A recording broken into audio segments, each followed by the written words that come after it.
বুধবার সকাল সকালই মন ভালো করার মতো একটা ছবি। হযরত শাহজালাল আন্তর্জাতিক বিমানবন্দরের ভিআইপি টার্মিনাল দিয়ে বের হচ্ছেন কেন উইলিয়ামসন। তার ব্যাগপত্র বইছেন দলটার লজিস্টিক ম্যানেজার সাকির।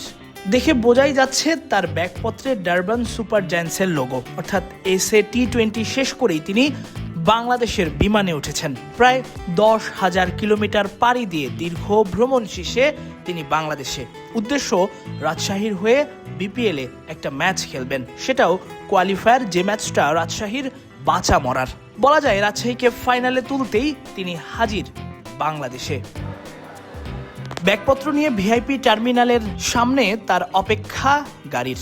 যাবেন রাজশাহীর টিম হোটেলে, আর তখনই দেখা গেল মোবাইলে ব্যস্ততা। এই রাজশাহীর হয়েই খেলছেন উইলিয়ামসনের সতীর্থ জিমি নিশাম। কালার এক্সপার্ট এবং ডার্ক স্যাপ সমৃদ্ধ অরিক্স অ্যাডভান্স ডিটারজেন্ট পাউডার, আপনার লন্ড্রি এক্সপার্ট।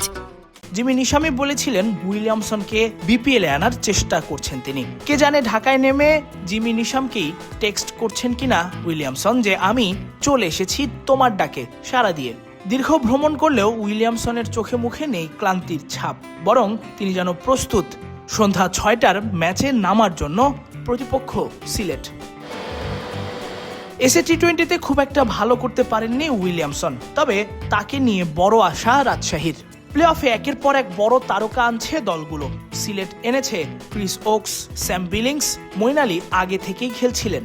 রাজশাহীতেই রয়েছেন জিমি নিশাম, এবার এলেন কেন উইলিয়ামসন। বিপিএল এর প্লে অফে যেন তারার মেলা বসেছে, কিন্তু তাদের মধ্যে সব থেকে বড় তারকা কি উইলিয়ামসনই? সে প্রশ্নটা তোলা থাকলো দর্শকদের জন্যই। তবে বলার অপেক্ষা রাখে না, দারুণ খেলতে থাকা রাজশাহীর জন্য উইলিয়ামসন একটা বড় নামই, বিপিএল এর জন্যও নিশ্চয়ই। সন্ধ্যা 6টার ম্যাচে ওকস, মঈন আলী কিংবা স্যাম বিলিংসের বিপক্ষে নেমে যেতে হবে জিমি নিশাম, কেন উইলিয়ামসনকে।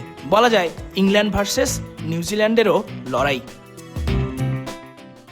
তাসফিক পলক, ক্রিক ফ্রেঞ্জি।